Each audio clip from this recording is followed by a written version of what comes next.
Hari ini Senin 13 Juni 2022. Peringatan wajib Santo Antonius dari Padua. Renungan kita diambil dari Matius 5 ayat 38 sampai 42. Dalam khotbah di bukit, Yesus berkata, "Kamu telah mendengar firman, mata ganti mata dan gigi ganti gigi. Tetapi aku berkata kepadamu, janganlah kamu melawan orang yang berbuat jahat kepadamu, melainkan siapapun yang menampar pipi kananmu, berilah juga kepadanya pipi kiri. Dan kepada orang yang hendak mengadukan engkau karena mengingini bajumu, serahkanlah juga jubahmu. Dan siapapun yang memaksa engkau berjalan sejauh 1 mil, berjalanlah bersama dia sejauh 2 mil. Berilah kepada orang yang meminta kepadamu, dan janganlah menolak orang yang mau meminjam daripadamu." Demikianlah sabda Tuhan. Saudara-saudari yang terkasih, dalam kehidupan ini, secara manusiawi orang tidak ingin disakiti. Bahkan kalau boleh, setiap orang setiap hari ingin mendapatkan kebaikan dari sesamanya. Akan tetapi kita tahu, mimpi tidak selalu seindah kenyataan. Terkadang tanpa bisa ditolak, ada orang yang menyakiti hati kita. Entah orang itu sengaja ataupun tidak sengaja.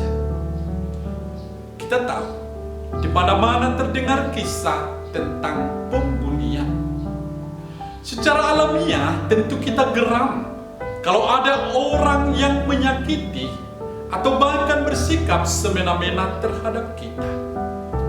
Tak jarang kita emosi dan terbersit untuk membalas dendam. Yesus dalam Injil hari ini meminta murid-muridnya untuk tidak melakukan balas dendam.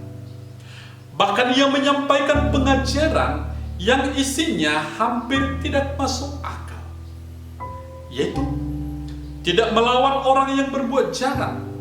Jika ditampar pipi kanan, diberi pipi kiri.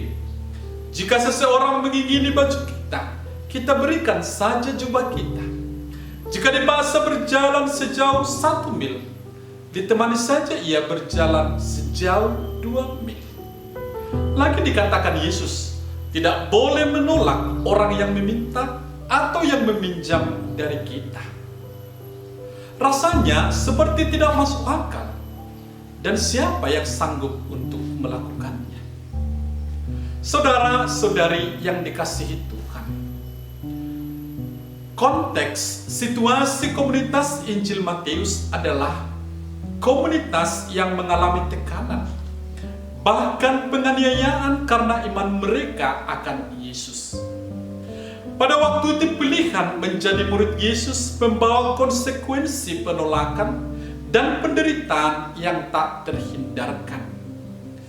Dengan teks ini, tampak seolah-olah Yesus mengundang para murid untuk membiarkan diri menjadi korban orang-orang yang tak bermoral. Tetapi para saudara yang terkasih, Yesus mengingatkan bahwa mereka perlu ingat bahwa seorang murid mengalami perlakuan yang tidak berbeda dari gurunya. Dasar ajaran Yesus ini adalah berprinsip bahwa hidup keagamaan para pengikut Yesus harus lebih benar dari orang-orang Farisi dan ahli-ahli Taurat. Salah satunya soal hukum pembalasan. Bagi Yesus, yang tentunya mesti diikuti oleh para pengikutnya, tindakan balas dendam tidak akan pernah menyelesaikan masalah. Tindakan balas dendam malah akan menimbulkan masalah lain lagi. Bahkan mungkin akan timbul masalah yang lebih besar. Maka yang paling baik adalah membalas kejahatan dengan kebaikan. Bahkan kalau kita ikuti bagian selanjutnya dalam Injil ini, Yesus kemudian mengatakan bahwa seorang murid harus mampu mendoakan yang menganiayanya dan mencintai musuh-musuhnya. Mengapa harus demikian, para saudara? Yesus adalah guru yang datang membawa kesempurnaan ajaran dan kesempurnaan hukum. Memang ia datang bukan untuk meniadakan hukum Taurat, tetapi untuk menggenapi dan menunjukkan makna yang sebenarnya dari hukum Taurat itu. Hal-hal yang sepertinya wajar dalam kehidupan sehari-hari mendapat makna yang lebih dalam ajaran Yesus, dan terkadang kita terhenyak mendengarkannya.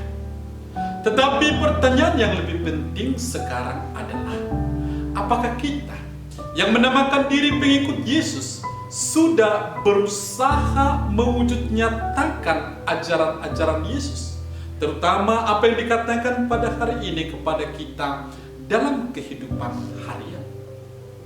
Para saudara dan saudari yang dikasihi Tuhan, dunia sekitar kita membutuhkan orang-orang yang rendah hati.